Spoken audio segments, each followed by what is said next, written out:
Have you ever felt like something was holding you back from finding real, lasting love? Like maybe, just maybe, you were the one standing in your own way.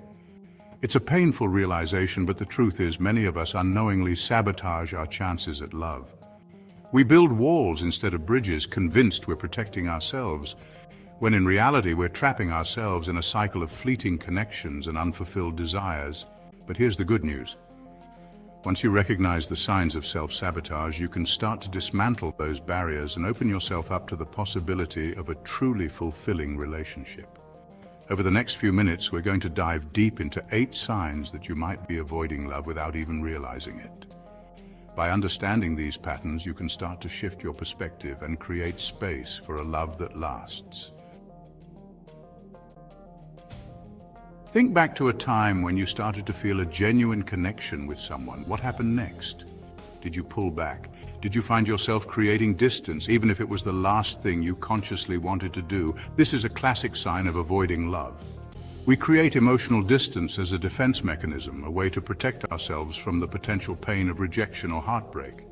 This distance can manifest in subtle ways, being evasive about your feelings, avoiding intimate conversations, or even keeping your schedule perpetually busy to minimize quality time together. It's like building a wall, brick by brick, each brick representing a missed opportunity for genuine connection. But here's the thing about walls.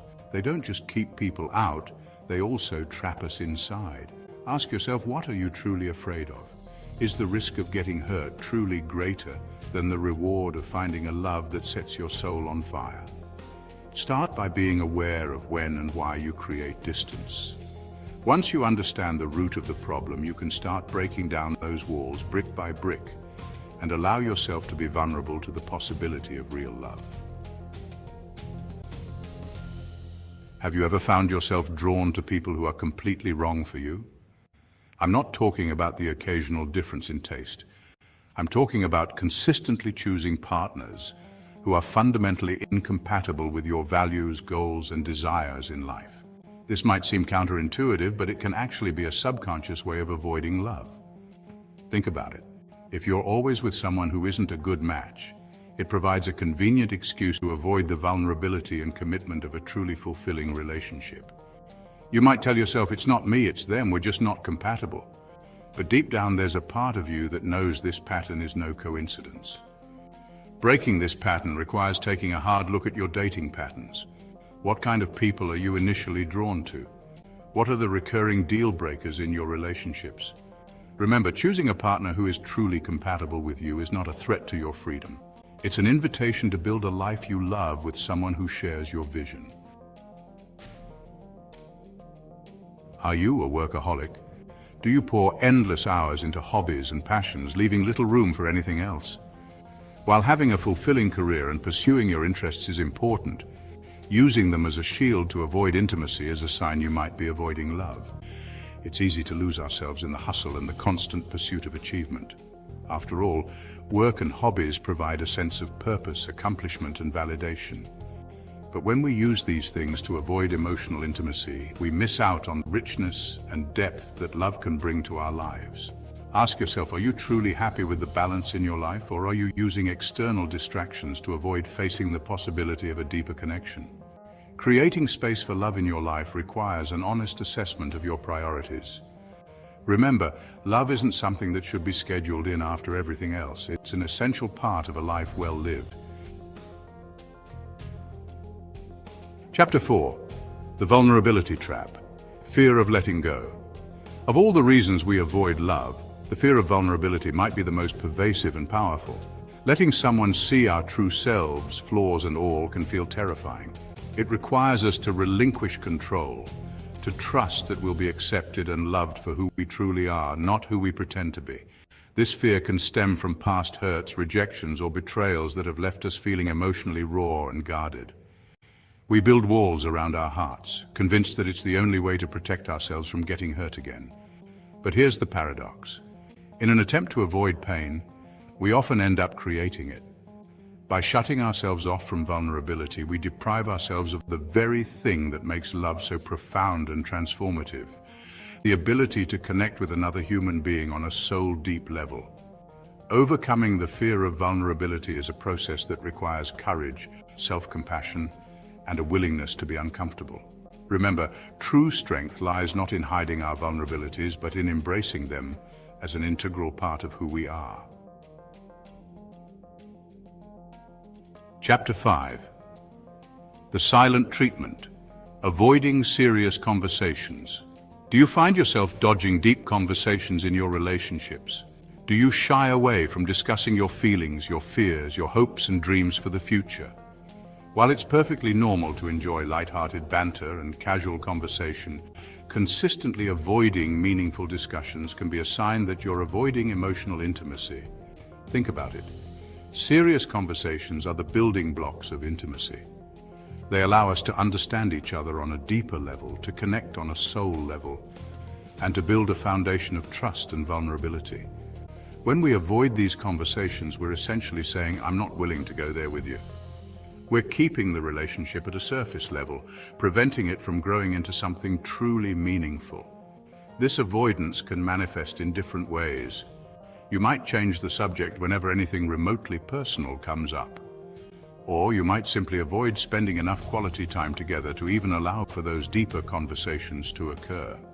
Breaking this pattern requires a conscious effort to be more open and communicative in your relationships. Remember, true intimacy requires vulnerability and a willingness to let someone see the real you, even the parts you're afraid to show. Chapter 6. The surface dweller. Keeping relationships superficial. Do you have a knack for keeping things light and breezy in your relationships? Do you shy away from vulnerability, preferring to keep things on the surface level? While there's nothing wrong with enjoying casual connections, consistently choosing superficiality over depth can be a sign that you're avoiding love's true potential. It's like dipping your toes in the water but never fully diving in. You might surround yourself with friends, go on dates and engage in pleasant conversations, but you never allow yourself to truly connect on a deeper emotional level. This pattern often stems from a fear of intimacy and the potential pain that comes with it. You might tell yourself that you're perfectly content with surface-level connections, that you don't need anything more. But deep down, there's a longing for something more profound, a connection that touches your soul. Breaking free from this pattern requires a conscious effort to be more intentional about the relationships you cultivate. Remember, meaningful relationships are not built on superficiality. They're built on a foundation of shared experiences, vulnerability, and a willingness to let someone see the real you. Chapter 7. The self-saboteur, unconsciously destroying connections. Have you ever found yourself sabotaging a perfectly good relationship? You meet someone amazing, feel a genuine connection, and then start pushing them away. This behavior can manifest in countless ways, picking fights, testing patience, or creating drama. It's like you're on a mission to prove you're not worthy of love. This often stems from deep-seated insecurities and fear of intimacy. You might believe you don't deserve to be happy or that true love ends in pain. So you create chaos to protect yourself from heartbreak. But by sabotaging relationships, you rob yourself of joy and intimacy. Breaking this cycle requires confronting your tendencies head-on. Start by paying attention to your behavior in relationships. Remember, you are worthy of love. You deserve a relationship built on trust, respect, and genuine affection. Chapter 8. The commitment phobe, running from the real deal. Does the word commitment send shivers down your spine? Do you find yourself running for the hills at the mere mention of exclusivity? A persistent fear of commitment can be a major sign that you're avoiding love. This fear can stem from past relationship traumas, a fear of losing your independence, or a belief that you're not good enough for a lasting partnership. You might tell yourself that you're not ready to settle down or that you need more time. But deep down, you're terrified of letting someone truly see you. True love requires vulnerability. It requires taking a leap of faith and trusting your partner. Overcoming a fear of commitment requires honesty and self-reflection. Commitment is about building a life with someone who enhances your journey. Outro. Open your heart to love. Recognizing the patterns that hold us back from love is the first step towards breaking free from their grip. Remember, love isn't something to be feared, but something to be embraced with an open heart and a courageous spirit. If you've resonated with any of the signs we've discussed today, know that you're not alone. Many of us struggle with these same fears and insecurities, but by acknowledging these patterns and taking conscious steps to change them, you can create space for a love that is real, lasting, and truly fulfilling. Remember, the journey to finding love begins with you.